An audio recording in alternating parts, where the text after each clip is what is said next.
సుమన్ టీవీలో మీ business promotions కోసం ఈ కింది నెంబర్ను సంప్రదించగలరు.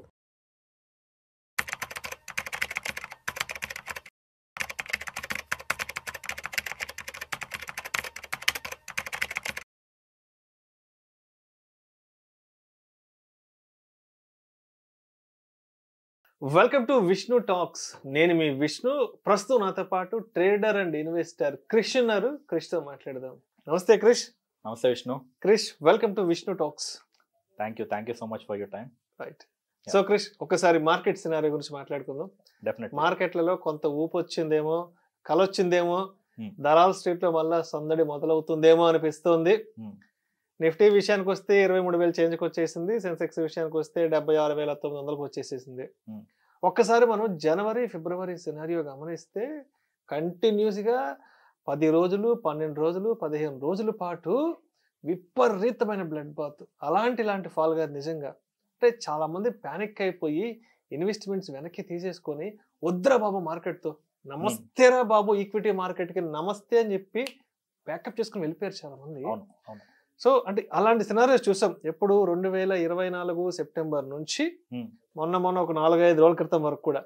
బట్ ఎందుకో ఇప్పుడు మళ్ళా మార్కెట్లో కొంత పాజిటివ్ ర్యాలీ స్టార్ట్ అవుతుందా, ర్యాలీ అనొచ్చో కూడా అర్థం కావట్లేదు. ఒక వేవ్ అనుకుందాం. మళ్ళీ 76,900 వచ్చేసింది కాబట్టి. సో ఇది నెక్స్ట్ ఇంకా ముందుకు సక్సెస్ఫుల్గా ముందుకు వెళ్ళే అవకాశం ఉందా, లేదంటే మళ్ళీ అందరి అంచనాలను తారుమారు చేసి మళ్ళీ కిందకు వచ్చే అవకాశం ఉందంటారా? అండ్ జనవరి ఫిబ్రవరిలో అంతటి భయంకరమైన మార్కెట్ని ఎందుకు చూడాల్సి వచ్చింది?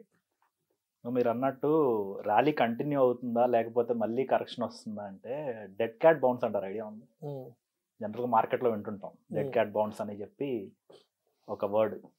కొంతమంది ఏంటంటే దాన్ని డెడ్ క్యాట్ బౌన్స్ అంటారు, కొంతమంది ఏంటంటే ర్యాలీ ఆల్రెడీ బిగిన్ అయిపోయింది అంటారు. బట్ ఎప్పుడైనా సరే మనకి మార్కెట్లో కంటిన్యూస్గా ఒక 3 to 4 months మార్కెట్ కంటిన్యూస్గా కిందకు వస్తున్నప్పుడు ఎక్కడైతే అది సపోర్ట్ తీసుకుంటుందో అక్కడ ఒక బేస్ లెవెల్ అనేది ఫామ్ చేసుకోవాలి. It will take time. 2 months పట్టొచ్చు, 3 months పట్టొచ్చు, కొన్ని కేసులు 6 months కూడా పట్టొచ్చు. ఆ టైం వరకు వెయిట్ చేసి ఓపిక్గా ఉండలేని ఇన్వెస్టర్స్ ఎవరైతే ఉంటారో they will always get out first thing. And మీరు అన్నట్టు మార్కెట్ ఒక 6 months పాటు కంటిన్యూస్గా కిందకి పడింది కదా. ఇలాంటి scenario after Covid I haven't seen చాలా వరకు. అంతకు ముందు కూడా కంటిన్యూస్ 6 months మార్కెట్ కింద పడింది అన్నది ఐ థింక్ 2008లో జరిగింది అనుకుంటా, రెసిషన్ అప్పుడు.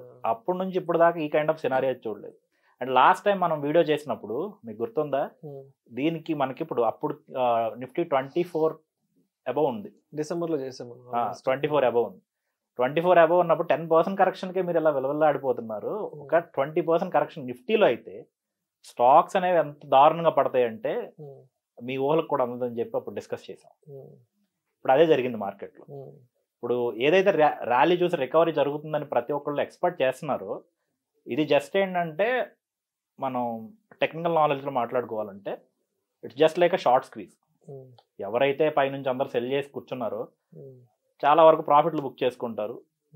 నేను చెప్పేది ట్రేడింగ్ పాయింట్ ఆఫ్ వ్యూలో వాళ్ళంతా ప్రాఫిట్లు బుక్ చేసుకుంటున్నారు ఒక పక్క. దాంతోపాటు షార్ట్ స్క్వీజ్ అనేది జరిగి మార్కెట్ అనేది షార్ట్ కవరింగ్ తీసుకుంటుంది. అంతా ఒక ఐ థింక్ 1,400-1,500 పాయింట్స్ అయింది లో నుంచి. సో ఇక్కడ నుంచి కూడా ఇంకా ఫర్దర్గా పైకి వెళ్తుందంటే మేబీ ఒక 1 or 2% ఛాన్స్ ఉంటుంది.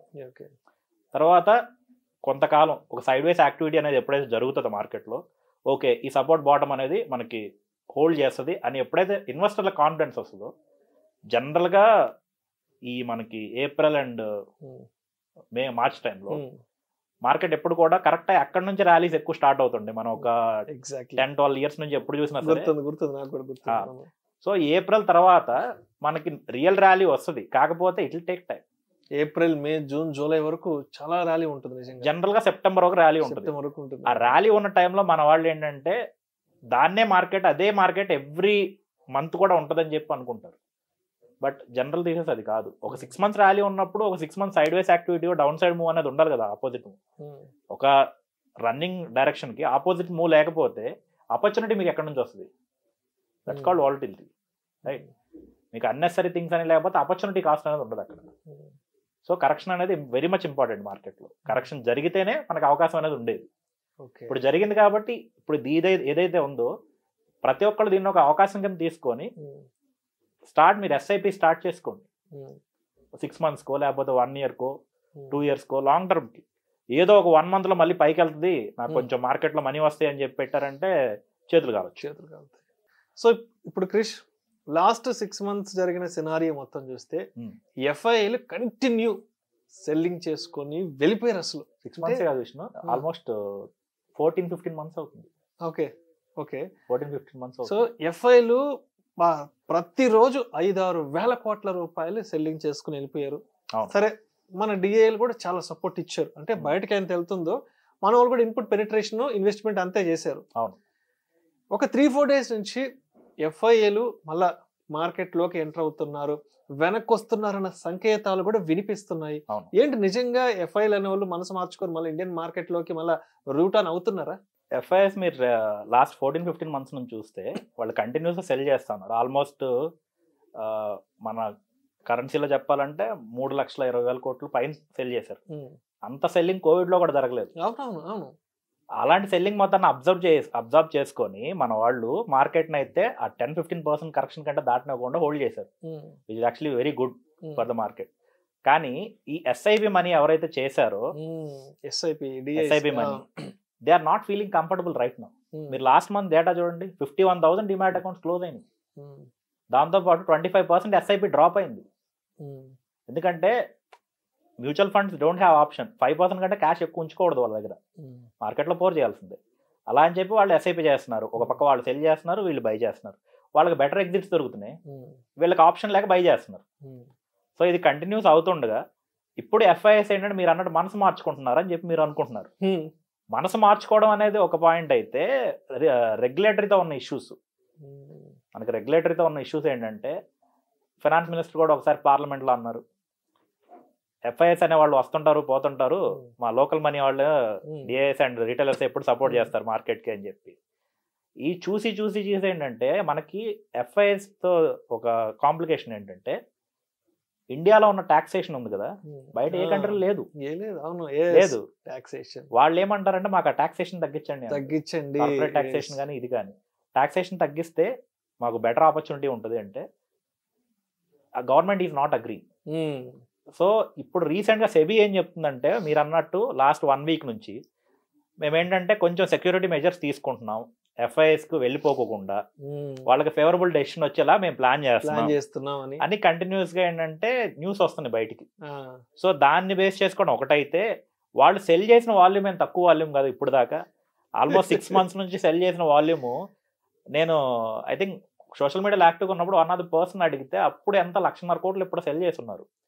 ఓ పర్సన్ క్వశ్చన్ అడిగాడు, ఇప్పుడు 1,00,000 కోట్లు అంటే ఆల్మోస్ట్ మనకి $16-18 billion యూఎస్డీలో. $16-18 billion సెల్ చేస్తే మార్కెట్ ఇంకో $2-3 billion సెల్ చేస్తే ఏమైపోద్దండి బ్రదర్? డోంట్ వరీ, ఇంకో $10 billion సెల్ చేసినా సరే మార్కెట్ ఎక్కడికి పోదు. తనకు అర్థం కాలేదు ఎక్కడికి పోదంటే, ఇంకా డబుల్ సెల్లింగ్ వస్తే ఏమైపోద్ది మార్కెట్ అంటే మన వాళ్ళు బై చేయడానికి రెడీగా ఉన్నారు. కాకపోతే ఇక్కడ ప్రాబ్లం ఎక్కడ వస్తుందంటే వాళ్ళకి ఆ కంఫర్ట్ వచ్చేంత వరకు వాళ్ళు సెల్ చేస్తూనే ఉంటారు. ఇప్పుడు ఆ కంఫర్టబిలిటీ అనేది ఎకోసిస్టంలో క్రియేట్ చేయాలని చెప్పి రెగ్యులేటర్స్ ట్రై చేస్తున్నాయి. కాబట్టి obviously they are trying to but ఇది కంటిన్యూ చేస్తారా వాళ్ళు చెప్పిన సెక్యూరిటీ మెజర్స్, లేకపోతే మధ్యలో ఇంకో ప్రెస్ మీట్ పెట్టి దానికి ఆ న్యూస్కి మాకు సంబంధం లేదంటారంటే దానికోసం మనం చూడాలి, వెయిట్ చేసి. So it will take time. And ఈ మధ్య కొన్ని రిపోర్ట్స్ కూడా వచ్చాయి, 2025 చివరి నాటికి సెన్సెక్స్ 1,00,000 పాయింట్లకు కూడా చేరుకుంటుందంటూ కూడా రీసెంట్ గా 1 week బ్యాక్ ఏదో ఒక రిపోర్ట్ కూడా చూసాను. సో ఏంటి రేటింగ్ ఏజెన్సీస్, కొన్ని ఏజెన్సీస్ ఆల్మోస్ట్ అన్ని రేటింగ్ ఏజెన్సీస్ ఇచ్చింది. అంటే మనం పర్సంటేజ్ వైస్ లోనే మాట్లాడుకోవాలి విష్ణు. అగైన్ 77,000 దగ్గర ఉందన్నారు, 23,000 పాయింట్స్ అంటే ఇక్కడ నుంచి మనకు ఆల్మోస్ట్ 30% అప్సైడ్. నిజంగా లాస్ట్ ఇయర్ అంతకు ముందు ఇయర్ మూవ్ అయినట్టు 25-30% మూవ్ అవడానికి స్కోప్ ఉందా అంటే ఉంది. అట్ ది సేమ్ టైం దానికి సవాళ్ళు కూడా ఉన్నాయి. ఇప్పుడు మనకి యూఎస్లో గవర్నమెంట్ చేంజ్ అయిన దగ్గర నుంచి వాళ్ళు క్రియేట్ చేస్తున్న ఇష్యూస్, ట్రంప్ ఏంటంటే మనకి చేతిలో ఏదో లాలీపాప్ ఇచ్చి చిన్నపిల్లడు ఆడుకుంటున్నట్టు టారిఫ్, ఇవాళ మా కంట్రీ మీద ఒక టారిఫ్ ఎక్కువ ఉంది, ఇవాళ కెనడాతో ఎక్కువ ఉంది మాకు టారిఫ్, మాకేమో తక్కువ ఉంది అని చెప్పేసి టారిఫ్ నేను పెంచుతానన్నాం. తర్వాత నెక్స్ట్ డే మార్నింగ్ వచ్చేసి నీళ్ళే ఆ డెసిషన్ నేను తీసుకుంది కాదు, వాళ్ళ లోకల్ డిపార్ట్మెంట్స్ తీసుకున్నవి ఆ డెసిషన్ నాది కాదని చెప్పేసి మళ్ళీ రివోక్ చేశానని చెప్పడం, ఈ కంట్రీ అయిపోయిన తర్వాత 4 రోజుల తర్వాత ఇంకో కంట్రీ మీద చెప్పడం, ఒకసారి చైనా మీద ఇలాంటి ఇష్యూ క్రియేట్ చేయడం, ఒకసారి ఇండియా మీద క్రియేట్ చేయడం, ఇట్లా కంటిన్యూస్ థింగ్స్ అనేవి జరుగుతున్నప్పుడు వాళ్ళకి కూడా అక్కడ కన్ఫ్యూజన్ క్రియేట్ అయ్యి గ్లోబల్ మార్కెట్లో ఇన్వెస్టర్ కూడా ఎక్కడ మనీ ఉంచాలి, ఎక్కడ మనీ మూవ్ చేయాలన్న కన్ఫ్యూజన్లో వీళ్ళు కూడా ఉన్నారు. సో ఇవన్నీ ఒకసారి సార్ట్ అవుట్ అయితే మీరు అన్నట్టు పాసిబిలిటీ ఉంటుంది. 1,00,000 పాయింట్లకి మైట్ బి నేను 2025 ఎండ్ అయితే నేను ఎక్స్పెక్ట్ చేయట్లేదు. ఇంకొక 1.5 year టైం తీసుకో, మేబీ నెక్స్ట్ ఇయర్ ఆగస్ట్ ఆ టైంకి అయితే 26 ఆగస్ట్ 1.5 సంవత్సరం దగ్గర 1.5 సంవత్సరం. సో 1,00,000కి ఆస్కారం అయితే ఉంది. ఈ లోపు ముందే వచ్చింది అనుకుందాం, మన అదృష్టం. వస్తే అదృష్టమే కదా, వస్తే అదృష్టం. అట్ ది సేమ్ టైం పేషెంట్కి ఎవరైతే హోల్డ్ చేస్తారో ఆబ్వియస్లీ లాంగ్ టర్మ్లో ఉంటుంది. అంటే ఇప్పుడు 1,00,000 పాయింట్లు రావడానికి ఏ ఫ్యాక్టర్స్ ఇక్కడ మనం చూడాలంటారు? అంటే ఏ ఫ్యాక్టర్స్ హెల్ప్ అవ్వచ్చు మార్కెట్కి? సింపుల్, మన మార్కెట్కి ఇవన్నీ కాసేపు పక్కన పెడితే ఎకనామిక్ పాయింట్ ఆఫ్ వ్యూలో మాట్లాడుకుంటాం. India is really growing because of the politicians, because of the policies? No, because of its population, because of its growth. మీరు ఏం చేయకపోయినా సరే, ఇప్పుడు ఇవాళ ఉన్న సిస్టమ్ అట్లా రన్ చేసినా ఇండియా అనేది 6 to 7% గ్రో అవుతానే ఉంటుంది. ఇన్ఫ్లేషన్ కూడా కంట్రోల్లో ఉంటాయి. గవర్నమెంట్ ఏదైనా ఎక్స్ట్రాడినరీ పాలసీస్ తీసుకొచ్చి, ఇప్పుడు మన వాళ్ళు చెప్పినట్టు మేక్ ఇన్ ఇండియా, లేకపోతే ట్రాన్స్ఫార్మ్ ఇండియా, ఇట్లాంటి ప్లాన్లు డిఫరెంట్గా తీసేసి సమ్ ఇన్ఫ్రాస్ట్రక్చర్, ఇండస్ట్రియల్ ఇన్పుట్స్, ఇట్లాంటి చాలా కొత్త పాలసీలు తీసుకొచ్చి గ్రోత్ని ఎప్పుడైతే గ్రోత్ ఇంజిన్గా డ్రైవ్ చేస్తారో అప్పుడు ఆబ్వియస్లీ ఒక 10%, 11% గ్రోత్ కూడా ఉంటుంది. మనం మన్మోహన్ సింగ్ టైంలో చూసాం. అలాంటి సినారియోలు వచ్చినప్పుడు ఆబ్వియస్లీ మార్కెట్ దానికి ఫాస్ట్గానే రియాక్ట్ అవుతుంది. రిజల్ట్స్ అనేవి బయటకు రాకముందే మార్కెట్ రియాక్ట్ అవుతుంది. సో గ్రోత్ అనేది డ్రైవ్ చేస్తుంటుంది మన మార్కెట్ని.